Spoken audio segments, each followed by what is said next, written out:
La noticia para nosotros es una de las grandes noticias del día. La Corporación Aragonesa de Radio y Televisión y la Federación Española de Baloncesto han firmado esta mañana un acuerdo para la promoción del baloncesto femenino.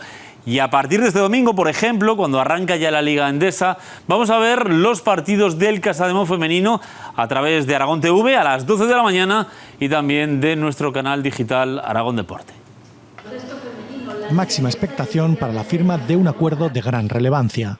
El director general de la Corporación Aragonesa de Radio y Televisión, Francisco Querol, y el presidente de la Federación Española de Baloncesto, Jorge Garbajosa, no han ocultado su satisfacción. Vamos a hacer la mayor apuesta y el mayor despliegue de la historia de la cadena en el seguimiento y en el soporte a los equipos aragoneses y el deporte aragonés en general. Uno de los pilares fundamentales va a ser el baloncesto y concretamente el baloncesto femenino y el deporte femenino. Nosotros llevamos mucho tiempo apostando por el baloncesto femenino y Aragón Televisión tiene una apuesta idéntica, ¿no?, de promocionar este caso a través de Casademont Zaragoza, pero toda la liga femenina de alguna u otra manera.